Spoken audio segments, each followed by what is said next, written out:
cette période de fête et de bonne chère, j'aurais tendance à filer la métaphore culinaire, et à ce jeu-là, je dirais que ces orientations budgétaires qui nous ont été présentées ont un goût un peu amer. Oui. Déjà parce que 2020 va mettre à mal une nouvelle fois le principe de libre administration de notre collectivité en programmant, vous l'avez rappelé, la suppression de notre ultime impôt direct, la taxe sur le foncier des propriétés bâties. Disons-le, c'est un cycle de près de 4 décennies qui prend fin. C'est ce cycle qui avait vu, au début des années 80, se mettre en œuvre et en place les grandes lois de décentralisation. Et durant ces décennies, ce que l'État n'a pas su ou n'a pas pu faire, eh bien, ce sont les collectivités, les communes, les départements et les régions qui l'ont assumé. Il faut dire que durant ces décennies, la mise à niveau, en particulier du patrimoine, a été spectaculaire. On peut songer à la manière dont le département a aménagé son réseau de voirie, l'a adapté, la façon dont il a aussi construit, rénové ses collèges, et comment aussi ne pas voir dans toutes ces politiques facultatives ces initiatives en matière sportive, en matière culturelle, notamment, évidemment, sans oublier le rôle premier du département en matière sociale. Alors le moment n'est pas venu de célébrer une sorte d'âge d'or, qui a probablement d'ailleurs connu ses excès, mais de dire de quelle manière nous allons poursuivre notre action dans un contexte qui est toujours plus contraint. Nous savons que les perspectives d'évolution de la TVA qui nous est promise, ces perspectives d'évolution sont moindres que celles de la taxe sur le foncier bâti, a fortiori dans un département, comme vous l'avez rappelé, Monsieur le Président, aussi dynamique que le nôtre au plan démographique. Ce sont donc des moyens qui vont venir à manquer pour porter l'ambition départementale. Et à cet égard, le niveau d'imposition du foncier bâti aurait mérité débat. Alors bien sûr, il y a votre promesse faite en 2015 de stabiliser ce taux. Mais on ne peut pas faire fi d'un contexte qui a évolué. Je dirais à l'image d'un gouvernement qui a voulu tenir un engagement de campagne en supprimant la taxe d'habitation et qui aujourd'hui en est réduit à se livrer à un jeu de bonneteau dont les premières victimes sont les départements. Voilà plusieurs années que nous sommes prévenus et j'ose dire que nous aurions dû anticiper à force de réflexion et je le dis aussi de modération. Parce qu'il faut dire une chose, c'est que les Indinoises et les Indinois ne connaissent pas cette affaire sous un premier angle. Parce qu'en matière, ou plutôt en l'espace d'une dizaine d'années, notre collectivité aura rendu sa part de taxes professionnelles, de taxes d'habitation, de foncier non bâti, donc, et demain de foncier bâti, sans que la collectivité ait pu ou ait voulu ajuster en amont le niveau de ses taux et donc de ses compensations pour l'avenir. Si on fait une analyse a posteriori, ce sont plusieurs dizaines de millions d'euros qui manquent chaque année déjà à notre département. Ces recettes non mobilisées vont encore s'alourdir. Elles vont s'alourdir, évidemment, dans les années qui viennent avec la perte du foncier bâti.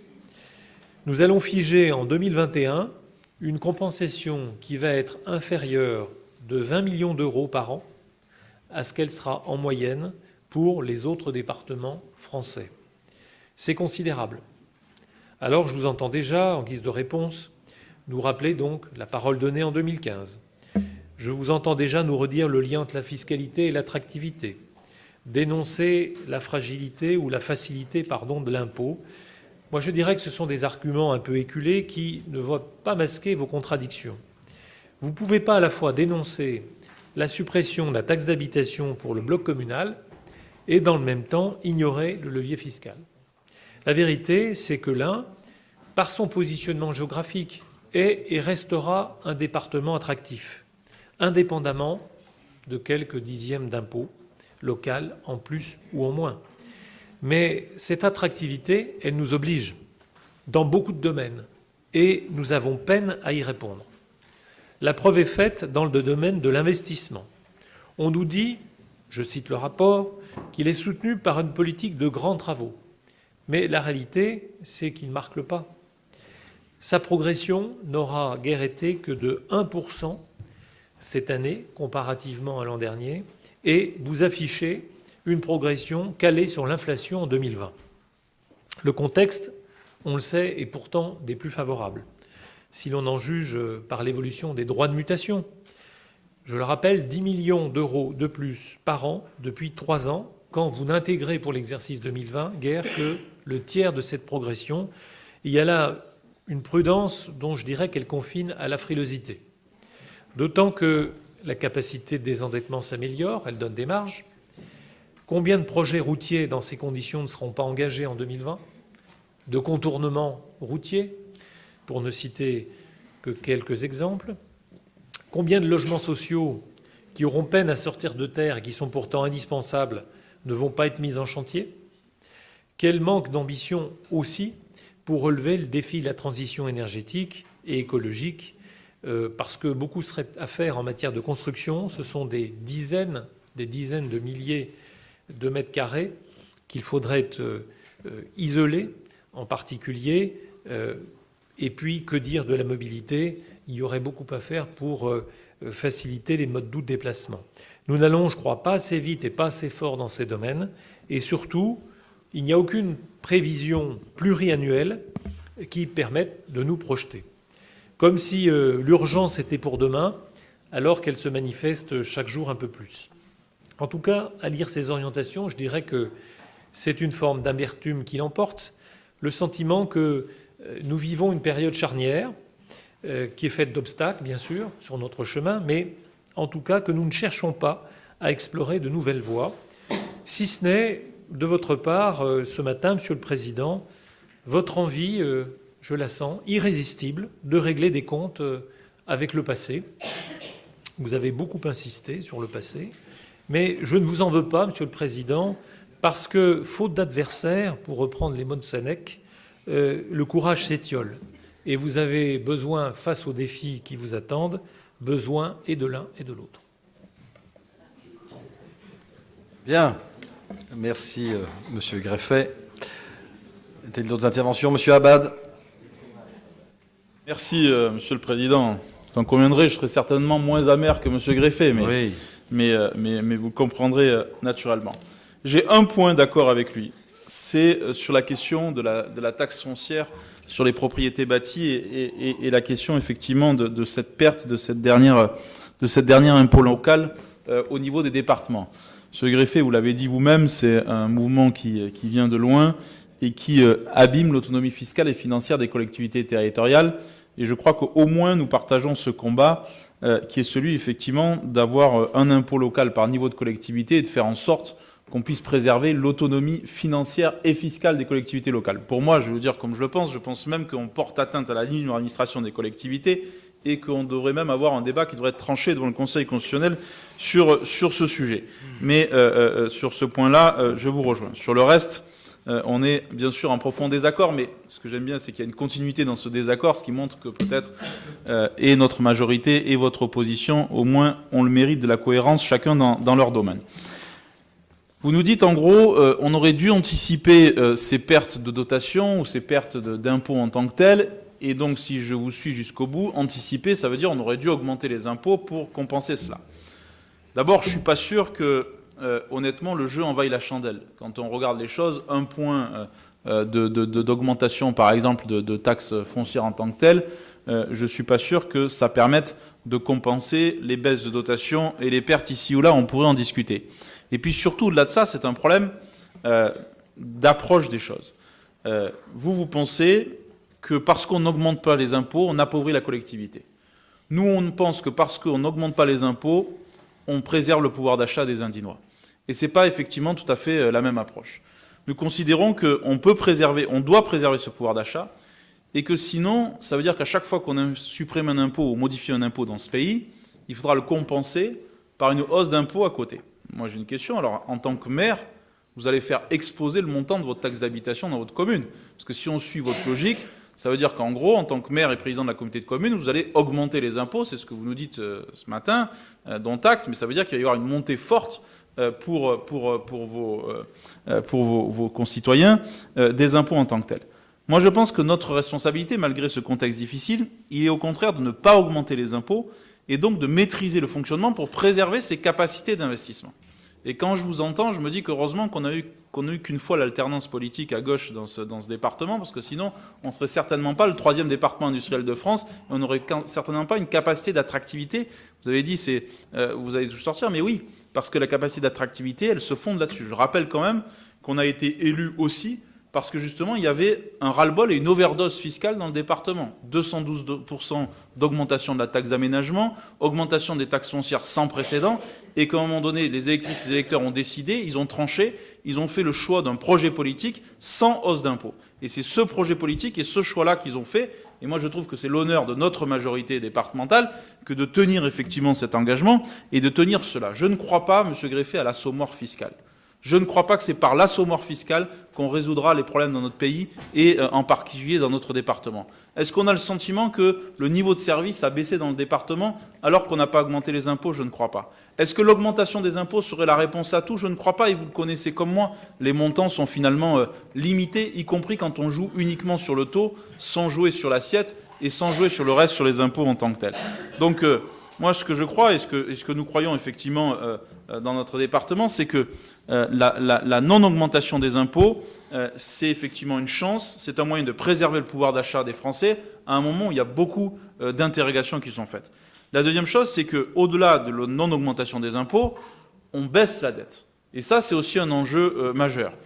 Et vous le savez, parce que vous étiez aussi engagé sur la question des emprunts toxiques, moi je crois effectivement qu'on a cette capacité de désendettement qui aujourd'hui est inférieure à 5 ans, sous l'autorité du vice-président en charge des finances, Pierre Lurin. Je crois que ça montre qu'on est en capacité de se désendetter sans casser nos marges de manœuvre d'investissement. Et aujourd'hui, comme je dis souvent, le carré magique, c'est zéro hausse d'impôts, baisse de l'endettement, maîtrise des dépenses de fonctionnement et soutenabilité sur nos investissements en tant que tels. Vous nous dites, mais si on augmente les impôts, on pourrait rajouter peut-être 10 millions, 20 millions, 30 millions d'investissements en plus. Mais malheureusement, il n'y a pas simplement les capacités d'investissement, il y a aussi la capacité de réaliser ces investissements. Et vous le savez comme moi, ce sont des appels d'offres, ce sont des mises en concurrence, ce sont des marchés que l'on doit faire. Et à un moment donné, il y a de toute façon une contrainte réglementaire administrative qui fait que vos investissements, même si vous budgétez 150 millions ou 100 millions, vous ne les réalisez pas à 150 millions. Et donc, plutôt que de fausses promesses, il vaut mieux effectivement tenir bon. Et je rappelle que le niveau d'investissement, depuis que nous sommes aux manettes, est bien plus élevé que celui qui a été lors de votre précédente majorité. Donc, je crois que, moi, ce que j'ai envie de dire, c'est sortez de votre amertume pour retrouver effectivement, tout simplement, le goût de l'objectivité ici, dans l'hémicycle, pour une raison très simple, c'est que je crois que dans ce débat d'orientation budgétaire, on a fixé un certain nombre de choses. Et un certain nombre de choses qui sont ancrées clairement. C'est la préservation des crédits sur l'agriculture, c'est le renforcement, et vous le voyez, vous nous interrogez l'an dernier sur les crédits qui sont relatifs aux chéquiers jeunes en disant mais finalement on ne tiendra pas, etc. On voit bien aujourd'hui qu'il y a une montée en charge progressive qui nous permet de donner une dimension supplémentaire à cette politique culturelle et d'éducation. C'est le maintien aussi des projets en matière de patrimoine, de culture, de tourisme et autres, et c'est bien sûr une politique qui soit au plus près des territoires. Donc voilà, je crois qu'on assume cette différence. Elle est très bien, à la limite elle est tant mieux, ça donne une vraie visibilité, une vraie clarté pour l'ensemble de nos habitants. Il y a un projet politique que je respecte qui n'est pas le mien, qui est celui de construire un projet sur la hausse des impôts. Nous faisons tout simplement de la non-hausse des impôts un préalable initial, premier, pour préserver le pouvoir d'achat. Parce que comment voulez-vous, dans le même temps, dire on veut la gratuité du transport scolaire, on veut le chéquier jeune, on veut la cantine pas chère, on veut des moyens, on veut tout simplement préserver le pouvoir d'achat des habitants et après, à la sortie, leur mettre un coup d'assommoir fiscal. Je pense qu'il faut être cohérent jusqu'au bout. Et donc, nous avons dit, il n'y aura ni avant, ni après, ni pendant, zéro hausse d'impôts. On assume cette ligne-là. C'est notre marque de fabrique. Et j'espère en tout cas qu'elle le sera, mais je n'ai aucun doute, jusqu'au bout. Ça va tout simplement dans le sens de l'intérêt général. Merci, Monsieur Abad. Moi, je voudrais ajouter quelque chose, si personne ne prend la parole, vous dire que, Monsieur Greffet, moi, je me réjouis du débat politique qui renaît. Je m'embêtais un petit peu jusqu'à présent, et je suis ravi qu'il y ait des échanges. Mais tout simplement, Monsieur Greffet, quand on dit des choses fausses ou que vous réagissez aux conséquences d'une loi nôtre que votre majorité de l'époque avait soutenue et votée, eh bien, je réagis tout simplement à ma façon, et je renvoie chaque parti face à ses responsabilités. Je souhaite aussi ajouter, M. Greffet, que vous cherchez toujours les causes. Nous, la majorité de l'un de toutes nos forces, nous cherchons les solutions. Et dans la droite ligne de ce que nos convictions nous dirigent, et bien entendu de nos promesses. Et nous avons, nous, le courage, et on a encore vu ce matin, de faire des choix.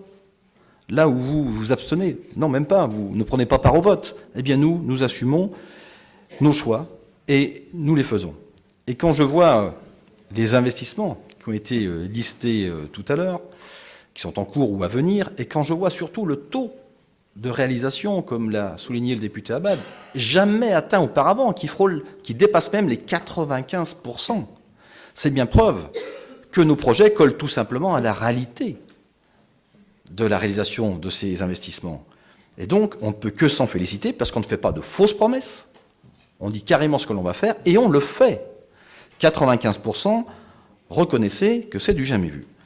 Et puis, quand je vois tous ces investissements qui arrivent, le plan Ambition Pompier 01, la démographie médicale, l'informatique dans les collèges, plus de 5 millions d'euros par an pour la contractualisation, le soutien au SIA, à l'agriculture, les aides à l'immobilier d'entreprise, bref, tout ce qui a été listé, tout ça sans hausse de la fiscalité, aussi bien pour les Indinois que pour les entreprises, eh bien je me dis que c'est un sacré challenge, un sacré pari que nous avons tenu.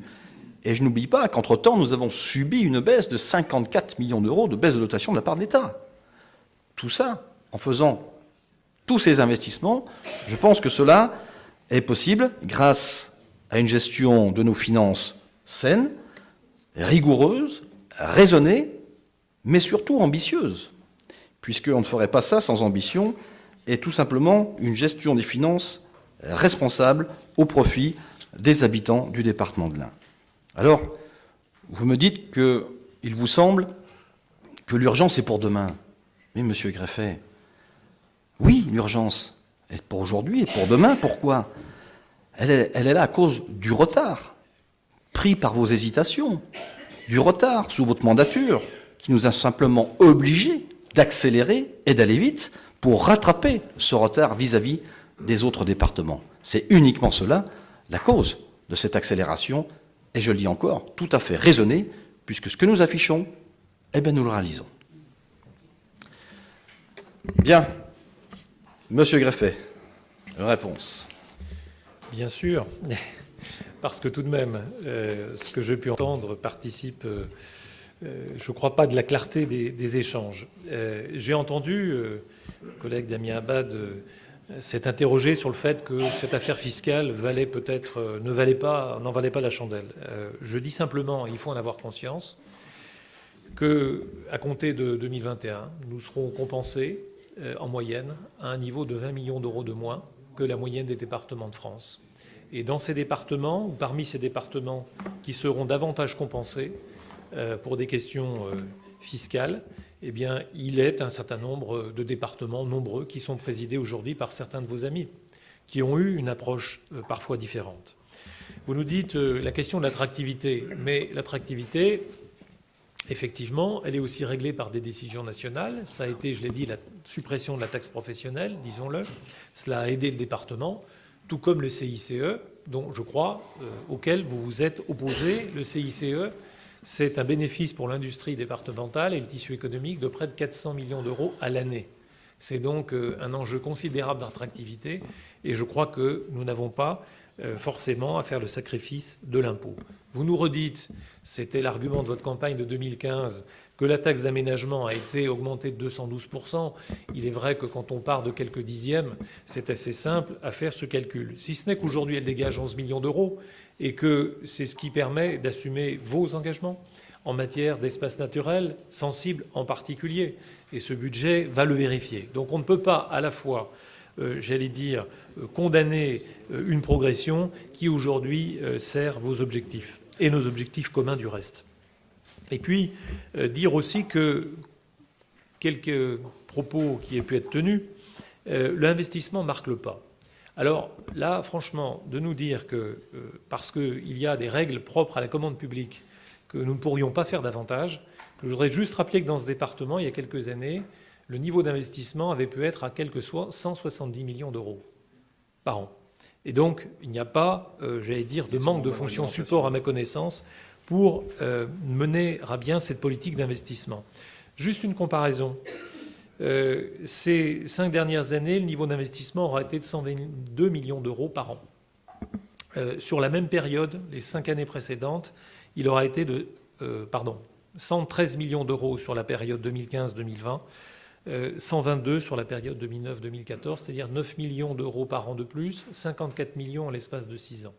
Donc je crois qu'effectivement, l'investissement marque le pas, alors que les conditions ont été toutes particulières. Vous disiez à juste titre la baisse de la DGF durant ces années. Mais en droits de mutation cumulés, sur les 5 dernières années, vous avez bénéficié de 150 millions d'euros de plus que nous n'en avions bénéficié les 5 années précédentes. 150 millions d'euros de plus de recettes de fonctionnement. Donc tout cela me fait dire qu'en effet, on peut invoquer l'investissement, mais le niveau, aujourd'hui, semble un peu atone ou marquer un certain plafonnement. Quant au niveau de service, je veux prendre le pari, mais la fin de la délégation du transport à destination de la région, j'ose espérer qu'elle ne mettra pas fin à la gratuité à l'horizon de 2021 et au-delà, parce que, après tout, la délégation aurait pu être préservée. Monsieur Abad. D'abord, juste sur le transport, vous avez quand même bien compris que c'est une loi que nous n'avons pas votée, que nous n'avons pas soutenue, et que si vous demandiez à cette Assemblée délibérante si elle pouvait choisir de garder la compétence transport, elle le ferait. Et je ne douterai pas d'ailleurs de votre soutien dans ce domaine-là, puisque c'est une compétence historique. Et il faut qu'on se parle franchement, il y a des choses qui ont fonctionné droite et gauche confondues. Je crois que les transports gratuits dans ce département avec un niveau de service important a fait le fruit de son succès, quelles que soient d'ailleurs les majorités politiques. Et que donc je pense que c'est une grave erreur, effectivement, que malheureusement cette compétence transport qui part à la région, mais c'est une loi qui a décidé cela et nous le regrettons profondément. Donc là-dessus, je pense qu'il n'y a pas de sujet malheureusement pour nous. Sur le niveau d'investissement, il y a juste une petite différence, Monsieur Greffet, et vous le savez très bien, c'est que vous avez eu, pendant votre mandat, des hausses et des ralentissements de hausse d'investissement, et vous avez eu des ruptures dans cet investissement-là, et vous le savez très bien. Et ce sont ces ruptures qui ont affecté, au final, le programme d'investissement pluriannuel. Et nous, notre démarche, elle est justement contraire, c'est-à-dire qu'en fait, on a mis en place un programme pluriannuel d'investissement pour les faire progresser dans le temps, les lisser et éviter ces ruptures. Parce que quand vous faites une année avec 10 ou 15 millions d'euros d'investissement de plus que l'année précédente, et puis que l'année d'après, vous en enlevez 10, la réalité des choses, c'est que c'est bon pour personne, et c'est justement ce qu'on a voulu éviter, et c'est justement ce que nous faisons. Enfin, dernière chose sur les impôts, je crois, mais vous m'arrêtez si j'ai une erreur, que la taxe foncière, c'est à peu près 120 millions d'euros dans le département. Bon, si on considère, si je suis votre raisonnement, prenons par exemple un point d'augmentation sur 120 millions, ça veut dire qu'on va être autour de 8-10 millions d'euros, à peu près le point. Bon, si on regarde, c'est les baisses de dotation qui ont été faites par le gouvernement Hollande. On est à peu près à 50-52 millions. Ça veut dire que si je suis votre raisonnement qui consisterait à compenser par la hausse d'impôts les baisses de dotation, s'il faut dire la vérité, ça veut dire quoi? Ça veut dire plus 6 points. Ça veut dire plus 6 points de taxe foncière. C'est ça que ça veut dire. Si on veut combler l'ensemble de la baisse des dotations, plus 6 points, ça veut dire quand même un assommoir fiscal de 50 millions d'euros, ce qui est quand même pas rien pour les habitants de l'Ain.